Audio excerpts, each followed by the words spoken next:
Espace TV, les grandes gueules, le top des GG.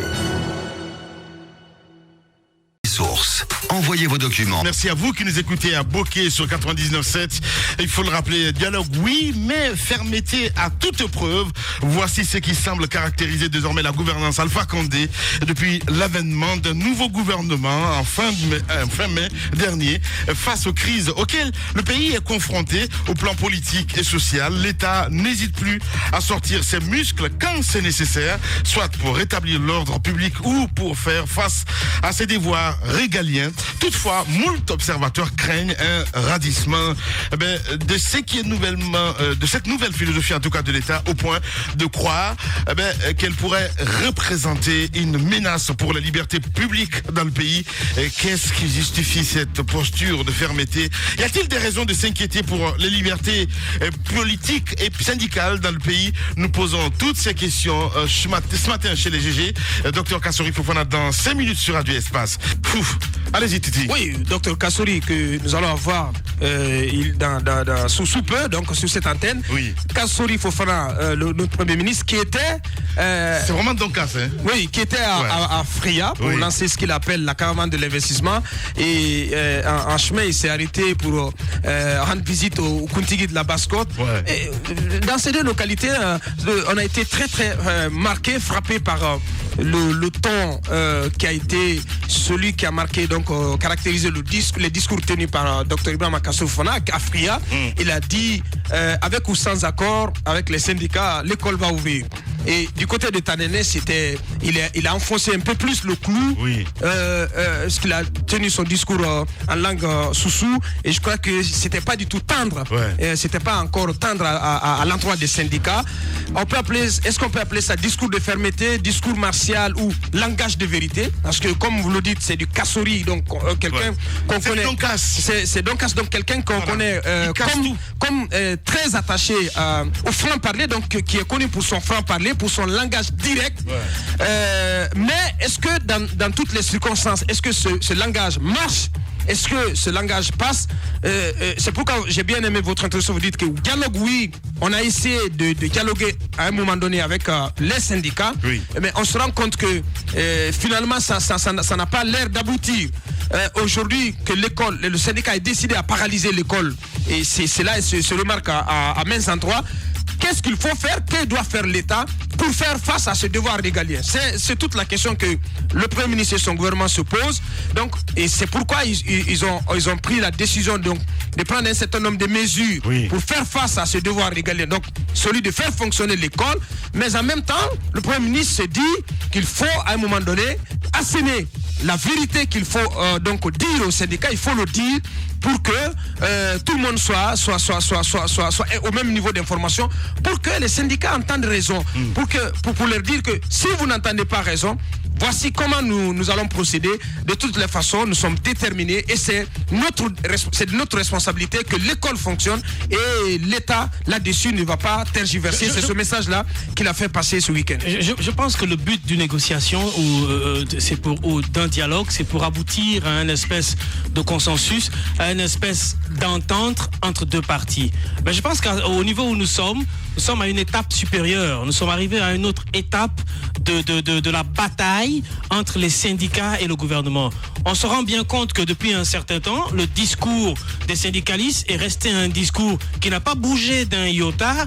Tous ceux qui ont communiqué au nom du SLEG dans cette grève sont restés dans la même position. Le discours a toujours été un discours de refus total de lâcher du lest. Je pense que c'est un discours, le discours de Kassori Fofana à Fria et à Tanene, c'est un discours réponse à ceux des syndicalistes. Lui aussi, il veut passer par la manière forte, il veut quand même montrer une certaine fermeté de l'État. Je pense qu'on est rentré dans une phase où les deux camps sont vraiment montés sur le ring, et celui qui aura celui qui aura le dernier mot, c'est celui qui va mettre l'hypercute sur le visage de l'autre. On n'en a pas besoin. Donc, on n'en a pas besoin, absolument, on n'en a pas besoin. D'un autre côté, je pense qu'à un moment donné, le gouvernement, à travers le président Kassori Fofana, ont quand même mesuré à un moment donné l'inquiétude des parents d'élèves qui, à un moment, voient les enfants du privé continuer à aller à l'école. Même ce matin, on remarquait que certaines écoles privées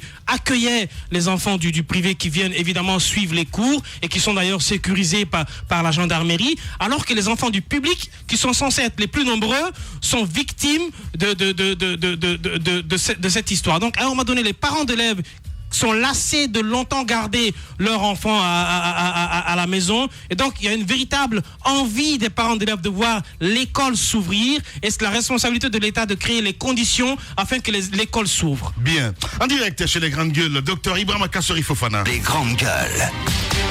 Monsieur le Premier ministre, bonjour.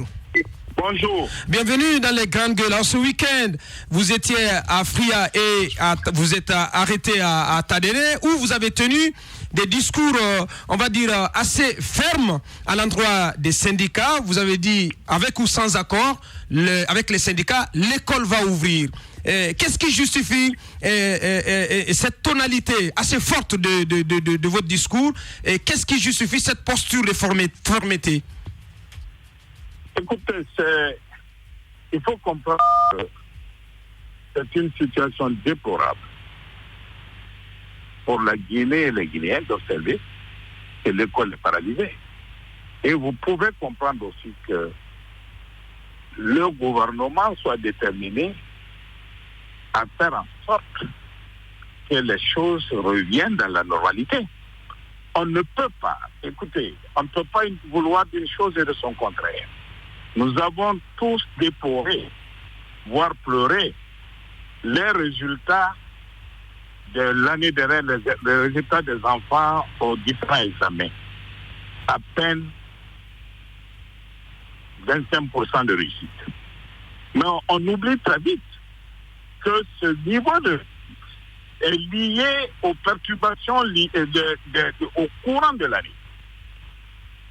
Du fait des grèves, du fait qui ont conduit aux fermetures de classe.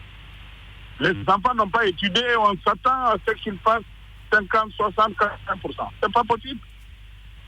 Alors ce que nous disons, tout en laissant ouvert le couloir de la négociation, nous disons à nos partenaires du SEG, voyons les problèmes en face, reprenez du travail, continuons à travailler ensemble sur l'amélioration des conditions de vie et de travail, de l'enseignement, de l'enseignant guinéen, mais ne condamnons pas nos enfants à continuer à vivre dans cette situation.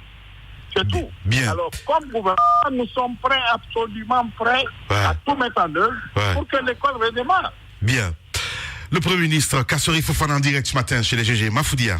Alors, monsieur le Premier ministre, deux questions. D'abord, est-ce que vous ne trouvez pas paradoxal d'expliquer l'échec de l'année dernière par la perturbation des cours? Vous ne revenez pas, on a écouté Dr Bano, les raisons, ça peut pas être cela, parce qu'après tous les cours ont été avancés, c'est pas, il y a eu des cours de rattrapage. La deuxième question, c'est par rapport aux 8 millions. On sait, lors de la dernière grève, il a été obtenu que les grévistes suspendent la grève parce qu'il y aurait un couloir sur les 8 millions. Comment comprendre qu'aujourd'hui, le gouvernement ne puisse pas ouvrir justement ce couloir pourtant promis? Qu'est-ce qui peut expliquer cette situation? Écoutez, le gouvernement s'est engagé. C'est pas mon gouvernement, le gouvernement précédent, mais c'est la continuité, je l'assume. Le gouvernement s'est engagé à discuter. Le gouvernement n'a pas dit je suis d'accord. Le gouvernement n'a pas dit nous allons parvenir à un accord sur les 8 millions. On dit on va rouvrir le couloir des négociations sur les 8 millions. Alors, qu'est-ce que moi je dis à la classe syndicale? Les 8 millions, nous devons comprendre que la Guinée est dans un programme économique. Nous n'avons aucune possibilité en termes de marge de manœuvre, après avoir concédé 40% d'augmentation en 2018, procéder à une nouvelle augmentation en 2018. Ce que nous disons aux syndicalistes est de dire, travaillons sur les côtés. Vous verrez, dans 2 semaines, je tiendrai ce que j'appelle une communication sur tout ce qu'on est en train de faire sur l'instruction du président de la République pour partager ce qu'on appelle la prospérité à la Guinée. On a une croissance, mais qui ne se sent pas à la base. Vous verrez, dans 2 semaines, nous allons communiquer. Mais tout cela, c'est pour l'enseignant, c'est pour le fonctionnaire.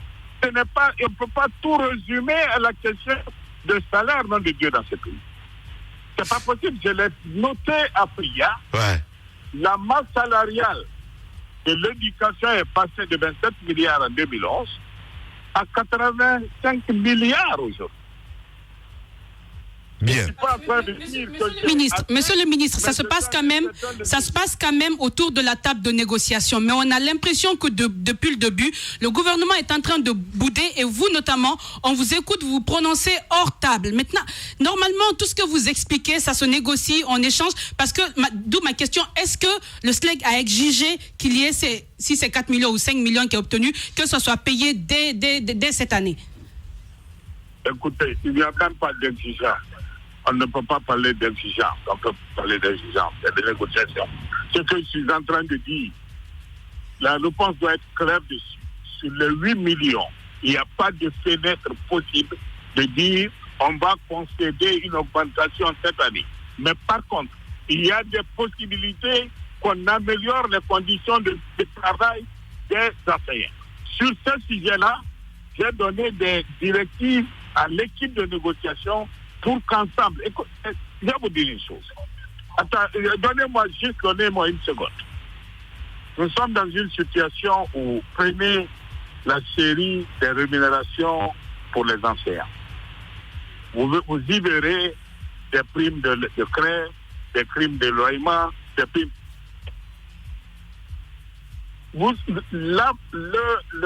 L'audit auquel on vient de procéder démontre que 11 500 de ces gens dits en situation de classe ne sont pas de l'éclat.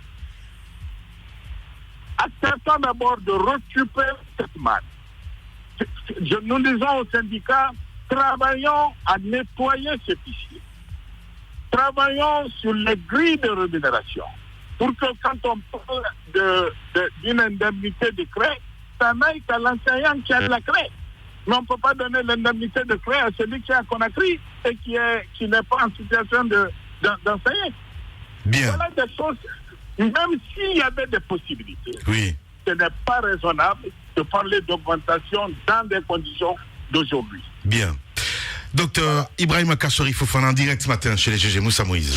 Monsieur le Premier ministre, il y a que certains enseignants, en tout cas certains membres du SLEG, disent que beaucoup d'entre leurs camarades sont inquiétés du fait de cette grève qu'ils ont déclenchée. Et donc des mutations arbitraires, il y a des convocations, il y a des menaces de tout genre. Est-ce qu'en tant que Premier ministre, promoteur du dialogue social par excellence, est-ce que vous pouvez garantir quand même que le droit des grévistes soit respecté par les communes de l'État? La deuxième question, Monsieur le Premier ministre, c'est au sujet de votre virée du côté du Kontigi de la Basse-Côte, El Serona. Vous auriez tenu des propos en langue sosokoui qui auraient signifié qu'il s'agit de quelques menaces en l'air contre le secrétaire général du SLEG. Est-ce que vous pouvez nous en dire plus? Quel message vous avez donné en langue soso? Sur le premier sujet, nous ne menaçons personne. Nous disons simplement aux grévistes que nous sommes dans un état de droit. La liberté des uns a des limites quand celle des autres est concernée. Il appartient à tout travailleur de refuser de travailler. Mais il n'appartient à personne de refuser à l'autre de travailler. Ériger des barricades devant les écoles, envoyer des loupards pour empêcher et terroriser les enfants d'étudier, je dis non. nous serons fermes là-dessus. Il faut que ce soit clair. Parce que la plupart des... Entendons-nous très bien. Voyons ce qui se passe. L'école n'est pas ouverte par endroit parce que les parents ne peuvent pas envoyer ou les maîtres ne veulent pas y aller. Parce que les syndicalistes en font trop. Ils empêchent les gens d'aller. Je dis non, le gouvernement sera ferme là-dessus. Quand on voit un syndicat en train de poser une barricade, il fera l'objet d'arrestation, sera présenté devant un juge et la loi de la République lui sera appliquée. C'est tout ce que je dis. Maintenant, sur la question du pays, c'était une visite, on n'était pas parti pour le sujet du SLEG au Ouadriba. Dans la visite, la question du SLEG a été soulevée. J'ai dit à Koutigi, écoutez, donnez des conseils. J'ai dit, ça me fait honte en tant que basse-côtier. Nous sommes d'une certaine culture. Je suis guinéen, mais je suis avant tout Soussou et basse-côtier, je l'assume. Chacun a sa culture. Je dis au Koutigi, donnez des conseils à mon frère Souma. Nous sommes d'une culture, on ne peut pas. Ça me fait honte d'observer ce qu'il a fait. Le président de la République l'a invité, l'a tenu pour son fils, et il sort de là, il se comporte comme... bref, je ne veux pas qualifier de... J'ai dit au gouvernement, donnez-lui des conseils parce que ça, ce n'est pas ça. Ça, ce n'est pas la culture dont nous héritons de vous, les héritiers. La politesse, la reconnaissance des droits des maîtres sont des valeurs qui sont ancrées dans notre culture. Bien. Ce que je dis maintenant, que les gens estiment que c'est des menaces, je suis désolé, ce n'est pas des menaces. Bien. C'est simplement donner-lui des conseils, parce qu'on ne peut pas mettre sa poitrine devant la loi, on ne peut pas mettre sa poitrine devant la force publique.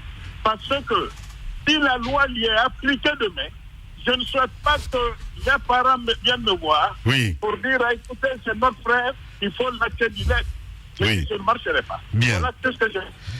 Bien, le Premier ministre Ibrahima Kassory Fofana en direct ce matin chez les GG. Allez-y, mon cher Tamba. Alors, monsieur le Premier ministre, ce que le SLEG demande, vous le connaissez, c'est d'obtenir un salaire de base de 8 millions, bien sûr négociable. Alors, vous avez parlé de certaines mesures ici, mais elles ne sont pas nouvelles. Elles sont connues depuis des temps. La construction de logements sociaux, l'amélioration liée notamment aux primes, tout cela a été dit. Quelle garantie a-t-on aujourd'hui, à la fois côté SLEG, même de l'opinion aussi, de pouvoir dire oui, si le gouvernement s'engage sur une telle ligne, on peut bien compter que ces engagements soient respectés cette fois? Écoutez, moi je suis un membre responsable. Si je suis au gouvernement de la République, tout engagement qu'on prendra sera appliqué. Ça, je peux vous l'assurer. Mais les 8 millions, comprenons encore une fois, mettons les choses dans leur contexte. Le Fonds monétaire vient de quitter la Guinée, avec une appréciation par ailleurs assez positive de la gestion économique du pays. On a abouti à un cadrage. Écoutez, ça ne serait pas responsable de retourner, de prendre une décision qui sort de ce cadrage. C'est pas possible. Ce que je dis aux gens, pas d'augmentation en 2019, en 2020, ça je peux vous le garantir, il ne peut pas y avoir d'augmentation quand on n'a pas fini l'assainissement du budget de la fonction publique, quand on n'a pas fini de nettoyer, n'est-ce pas, pour que les économies qui sortent de ça, pour voir ce qu'on a fait. Bien, allez-y. Monsieur le Premier ministre, lorsqu'on parle de gel des salaires, ça fait suffoquer beaucoup d'enseignants. Et il y a aussi la question des licenciements. Est-ce qu'il y a menace en l'air? Est-ce que les enseignants qui vont refuser d'être en situation de classe cette année vont être licenciés comme on l'entend? Est-ce que leur salaire va continuer à être gelé? Écoutez, je vais vous dire, sous mon watch, dans ma gouvernance, la compréhension du salaire, du droit du salaire, doit être clair pour tout le monde. Ne seront payés que ceux qui travailleront. Vous ne pouvez pas, c'est la loi qui le dit, c'est pas moi qui le dis. Si demain, j'ai donné les instructions au système éducatif de faire le pointage dans les écoles, ceux qui ne se présentent pas, c'est leur droit. Espace TV, les grandes gueules, le top des GG. Allez, on y va. Le PM en direct, mon cher Titi. Monsieur le Premier ministre, on va à présent aborder donc le volet politique de cette interview. Depuis 2 semaines, on va le dire comme ça, la Guinée donc est engagée sur le chemin de l'installation des conseils communaux et de leur exécutif. Mais tout cela se déroule dans des conditions parfois assez troubles. Il y a des tensions dans certaines villes, il y a que dans d'autres localités, les accords qui ont été signés le 8 août entre partis politiques semblent ne pas être respectés. Comment vous observez tout cela et par quoi vous expliquez, on va dire, ces désordres qui entourent ce processus? Deuxièmement, cette question sur la lutte contre la corruption. Vous avez annoncé les couleurs avec 2 cadres qui ont été sanctionnés, révoqués, qui ont été envoyés à la justice. Où vous en êtes aujourd'hui avec ce combat sur lequel vous êtes engagé à votre arrivée, en tout cas lors de votre discours devant l'Assemblée nationale? On peut aller un peu point par point parce que le mélange des genres ne facilite pas la compréhension pour vos auditeurs. J'aimerais terminer mes commentaires par rapport aux négociations avec le syndicat des enseignants. Pour faire remarquer que nous sommes absolument disposés à améliorer les conditions de vie des travailleurs. Pour faire remarquer que le salaire est un élément d'un tout qui est le budget.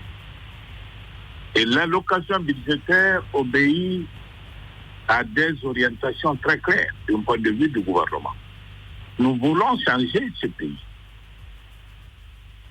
Allez à l'intérieur du pays, vous remarquerez que il y a des écoles construites parfois par des soins des communautés rurales qui n'ont pas d'enseignants. Des infirmeries construites qui n'ont pas d'infirmiers. Il appartient à l'État de pourvoir le personnel. Alors, vous êtes en train de me dire, encore une fois, entendons-nous bien, je ne suis pas en train de dire que le salaire, les 40% donnés en début d'année, ou l'évolution de plus de 200% sur 3 années depuis les 3 dernières années sous la gestion du professeur Alpha Condé sont suffisants. Mais quand on a les ressources rares face aux besoins multiples, on doit être rationnel. Notre objectif, il faut que ce soit clair pour les Guinéens, n'est pas forcément de continuer à améliorer les conditions de vie de ceux qui travaillent, c'est chercher à créer les bases que le travail soit donné à un plus grand nombre de Guinéens. Ça me fait mal, en tant que citoyen, même pas en tant que Premier ministre, d'observer que dans la Guinée profonde, il y a des écoles qui sont construites qui n'ont pas d'enseignants. Et on me dit, les ressources qui existent continuent à donner à ceux qui sont en fonction. Un gouvernement doit prendre ses responsabilités, doit prendre ses responsabilités. Le dernier commentaire que je voudrais faire à ce sujet est de dire aux SLEG que nous respectons ses droits. Mais il faut qu'ils usent de ces droits dans les limites de la loi. Vous avez entendu un des responsables de ce syndicat dire qu'ils vont prendre la liste de ceux des enseignants qui vont aller à l'école pour en faire quoi? Dois-je rappeler que d'ailleurs, dans le corps enseignant, tout le monde n'est pas syndiqué. Alors, où on fait du terrorisme syndical, où on fait du syndicalisme responsable. Avec le syndicalisme responsable, mon gouvernement est prêt à négocier. Mais nous n'accepterons pas, sous aucune pression, sous aucun prétexte, qu'un syndicat prenne en otage tout un secteur, encore moins tout un pays. Ce n'est simplement pas acceptable. On laisse le droit, on laisse la liberté à ceux qui ne sont pas syndiqués de vaquer à leurs obligations. Alors, Monsieur le Premier ministre, permettez-moi de vous ramener sur la question des licenciements et des mutations. Deuxième, vous n'avez pas répondu, nous souhaiterions que vous répondiez à ces deux questions. J'aimerais en même temps enchaîner sur une troisième question. De bois, très honnêtement, il n'a jamais été porté à ma connaissance, ni par les services de l'éducation, ni par les syndicats de l'éducation, que des enseignants ont été licenciés. Je n'ai jamais vu, sortez-moi un acte de licenciement d'un syndicaliste parce qu'il travaille et il fait son travail syndical. Je ne suis pas au courant de cela. Je suis désolé. Et depuis que cette crise a commencé, il n'y a pas eu de mutation non plus. À moins que vous me donniez la preuve. Bien. Alors, Tamba a des preuves. C'est dans ce qu'il nous dit ce matin, mon cher Tamba. Allez-y. Je vous donne cet exemple, Monsieur le Premier ministre. Vous dites vouloir protéger le droit syndical. Il y a cet enseignant de lycée qui est muté du côté de l'Abbé, un autre de l'Abbé qui est muté du côté de Cancan. C'est pour fait de grève. Là, il s'agit de mutation pour fait de grève. Est-ce là protéger le droit syndical que vous évoquiez tantôt? Il y en a même qui craignent aujourd'hui pour un licenciement par rapport à leur travail. Monsieur Tamba, les mutations dont vous parlez, sortez les papiers et dites-moi à quelle date. Absolument, je le ferai tantôt. J'ouvrirai avant la fin de l'émission, j'ouvrirai ma messagerie et je vous montrerai. Ce n'est pas de l'histoire. Monsieur le ministre, Monsieur le Premier ministre. Le gouvernement que je conduis n'a pas décidé de procéder à des affectations, de procéder à des Si, c'est un acte. C'est un acte, Monsieur le Premier ministre. Renseignez-vous auprès du ministre Yero-Baldé. C'est un acte du ministre Yero-Baldé, Abdoulaye Yero-Baldé, qui a muté ces éléments-là. Alors, les raisons qui ont été avancées sont naturellement celles officielles, mais les syndiqués, eux, et les représentants syndicaux évoquent justement ce fait de grève. Vous pourriez bien entendu vous renseigner là-dessus. Écoutez, c'est trop facile. Je sais que le ministre de l'Enseignement supérieur a procédé à des mutations. Comme cela se doit à toute rentrée scolaire. On mute les gens par besoin de service, on mute les gens parce qu'il faut une mobilité dans le service public. Il y a une série de raisons.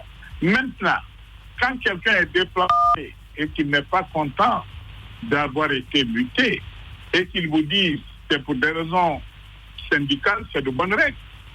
Je ne peux pas prendre ça, je ne peux pas acheter ça. Bien. Voilà. Kassori Fofana en direct ce matin chez les juges. Alors Bakar posait deux questions et parlait de corruption entre autres. De lutte contre la corruption, c'est un chantier qui vous tient à cœur. Vous avez quand même fait de grandes annonces là-dessus. Des décisions ont été prises concernant Paul Moussa Diawara et Sekou Kamara. Leur dossier est pendant devant la justice. Les Guinéens se posent la question de savoir quelle est la suite de ce chantier que vous avez ouvert. Et je revenais aussi sur le processus d'installation des conseils communaux. Ça se passe dans une... Le premier sujet d'abord. Bien, allez-y, Monsieur le Premier ministre.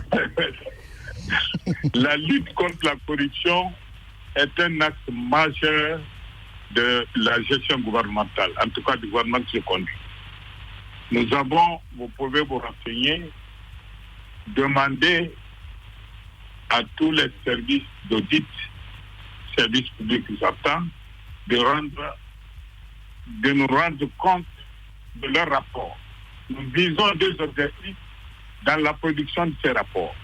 Le premier objectif, c'est celui de nous faire une idée de l'efficacité en termes structurels des services disponibles pour mener ce combat contre la corruption. Le deuxième objectif, c'est de pouvoir relever dans les rapports d'activité les cas de corruption instruits et non encore réglés. Ce travail, renseignez-vous, est demandé à tous les corps d'instruction dans ce pays. Il y a qui ont commencé à produire. Maintenant, le deuxième aspect, quand nous aurons fini d'instruire ça, nous avons scellé la liste des points des entreprises devant faire l'objet d'audit. Nous allons organiser ces audits. Maintenant, qu'on ne me dise pas, on a déjà sanctionné 2 premiers et l'histoire s'est arrêtée là. L'histoire ne s'est pas arrêtée. Les 2 premiers, encore une fois, ont fait l'objet d'instructions des autres. De mes prédécesseurs. Bien. Je suis arrivé sur un dossier déjà fixé. Bien. Il n'y a pas de nouveau, mais le travail d'audit continue. Voilà, allez-y. La deuxième question, Monsieur le Premier ministre, c'est au sujet de l'installation des exécutifs communaux. Il y a quelques tensions, notamment à Kindia, mais aussi dans la région forestière. Quelle analyse vous en faites? Écoutez, c'est dans l'ordre normal des choses. Vous savez, on vous dira que même dans les pièces où la mouvance est majoritaire, donc ne devrait pas poser de problème, il y a des problèmes. On vous dira du côté de l'opposition que dans des pièces où ils sont majoritaires, la désignation pose des problèmes. Maintenant, dans des situations où on fait l'objet de revendications des uns et des autres et d'accords ad hoc, c'est tout à fait normal que la mise en place pose des problèmes. Mais il faut avoir l'esprit d'ouverture, de regarder ces problèmes, d'essayer dans une approche consensuelle de trouver des solutions parce qu'il faut que le pays sorte de cette situation. Moi, mon gouvernement a intérêt à ce que les communes soient mises en place parce qu'en 2019, vous le verrez, la politique de décentralisation sera effective et seront appelés à s'occuper très sincèrement des infrastructures à la base. Bien. Allez-y, Roby. Monsieur le Premier ministre, au lendemain de votre nomination à la primature, on vous a vu très engagé puisque vous êtes dans votre portefeuille, vous avez pour responsabilité de promouvoir le dialogue social. Vous étiez très engagé, on vous a vu arpenter les couloirs de certains QG, certains domiciles de leaders politiques, toujours dans le cadre de la promotion. Aujourd'hui, lundi, est un appel, et l'opposition a appelé à une ville morte suite à toutes les difficultés que nous rencontrons dans l'installation des conseils communaux. Est-ce qu'on peut dire aujourd'hui que ce dialogue social que vous avez promu, est-ce qu'il est rompu aujourd'hui? Écoutez, la situation date de quand? Il y a une semaine. C'est les difficultés observées dans la mise en place de conseils communaux, ça date d'une semaine. Bon, nos adversaires de l'opposition s'énervent un peu et disent, bon, on va appeler ville morte, c'est leur droit. Écoutez, c'est leur droit. Encore une fois, je précise aux Guinéens que le droit de vaquer à ses affaires si on est privé, de ne pas travailler si on est employé, c'est un droit reconnu par la Constitution. Mais cela ne devrait pas conduire à des violences. Vous pouvez refuser d'aller au travail pour observer la règle de ville morte, c'est votre droit. Mais vous n'avez pas le droit de poser des barricades pour empêcher les autres beaux concitoyens à ne pas vaquer à leurs affaires. Là, vous trouverez le gouvernement sur votre chemin pour vous appliquer la rigueur de la loi. Bien. À ne pas confondre avec la dictature, hein, c'est très important, Cass. Allez-y. Deux dernières questions. Encore une fois, je parle de loi. Je parle de droit et de loi. Bien. Le droit des gens de manifester, de refuser de travailler, c'est le droit. Mais ne peut pas prendre le droit des autres. C'est tout. Bien. Allez-y, Titi. Deux dernières questions, Monsieur le Premier ministre. La première sur l'autorité de développement et d'administration des zones économiques spéciales et zones industrielles. On a vu que ce décret qui a mis en place cette autorité n'a pas fait l'unanimité, en tout cas au sein de votre gouvernement.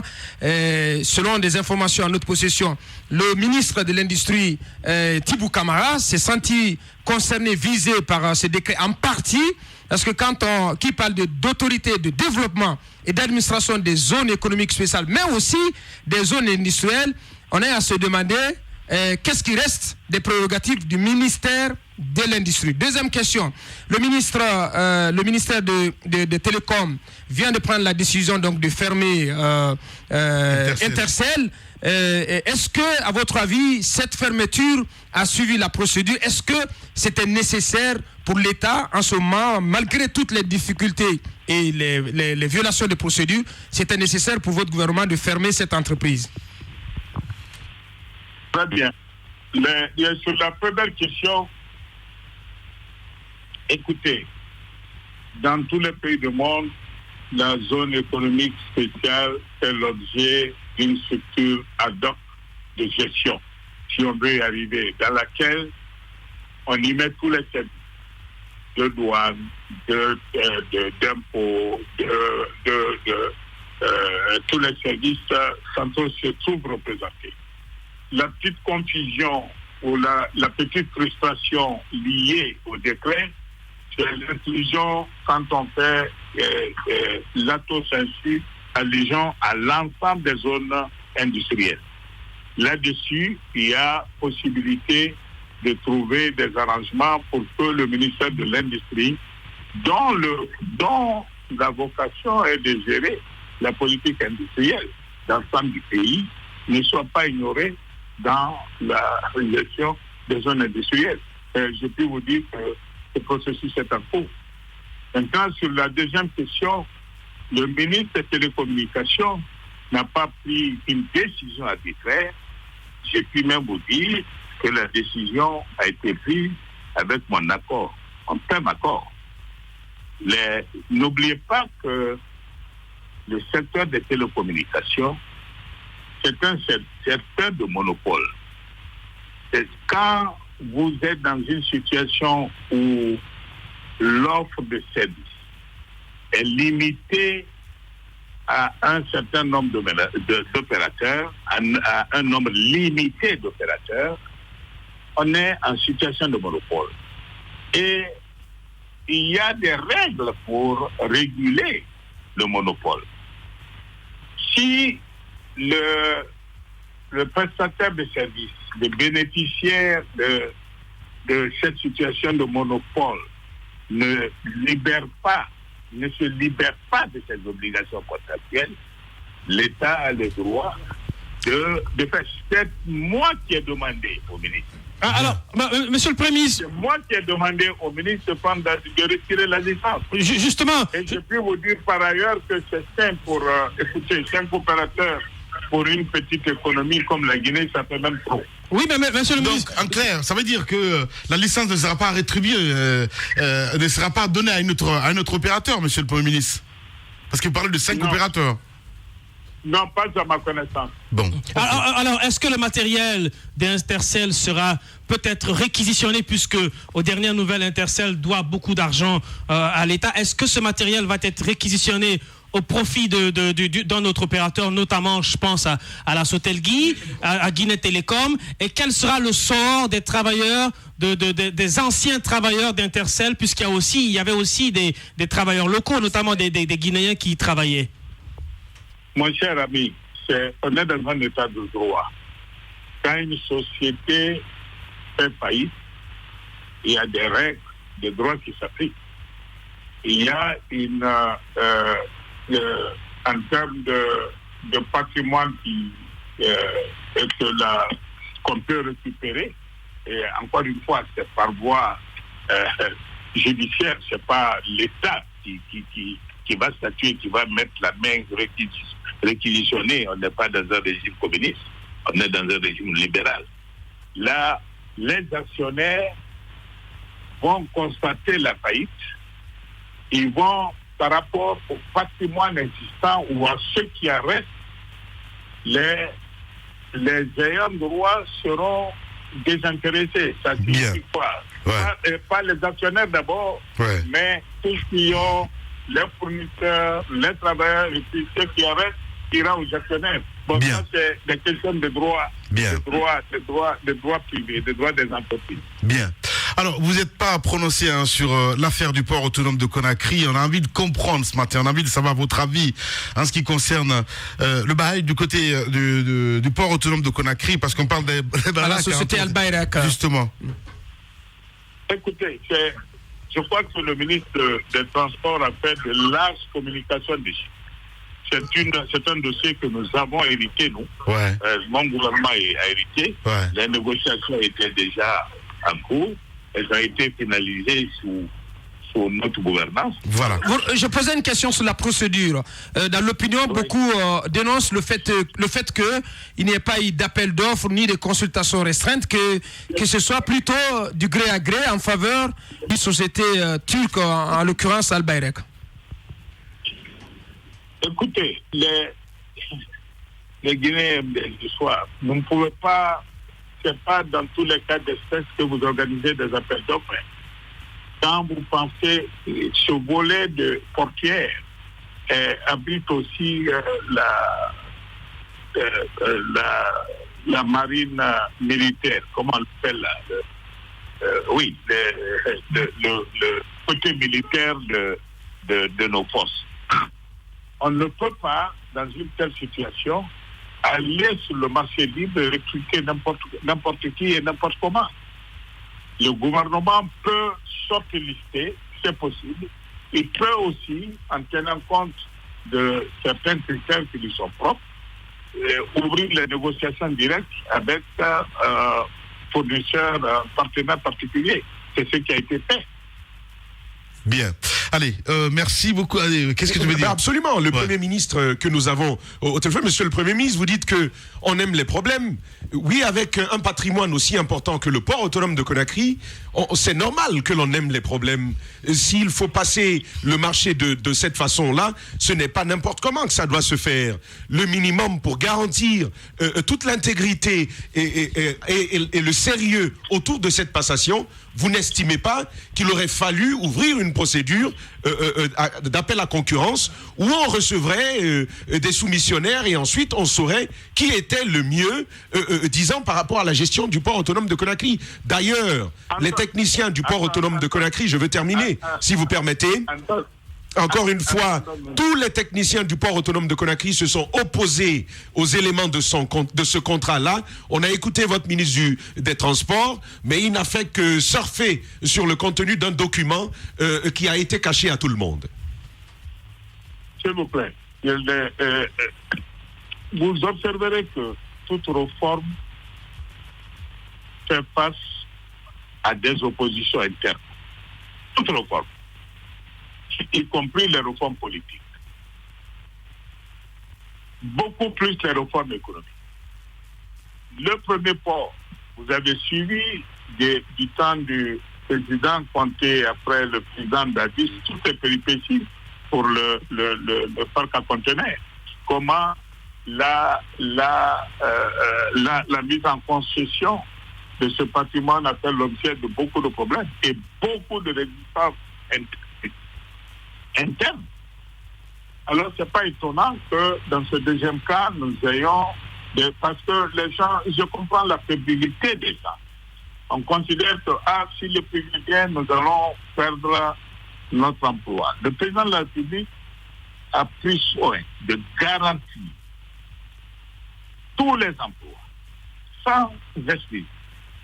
Et je crois que les docteurs ont compris ce message. Ils sont moins enclins à créer des perturbations. à moins que les gueulards que vous êtes, vous voulez en créer. Ah ben voilà, les gueulards que nous sommes, nous voulons en créer. Il fallait placer ça. Là-dessus, il faut qu'on soit clair. Voilà, donc en direct ce matin chez les GG, notre PM, Premier ministre évidemment, la radio c'est de l'heure aussi, hein, parce que vous parlez de rigueur, il y a aussi la rigueur à Espace. Une pause et on revient. Espace TV, les grandes gueules, le top des GG.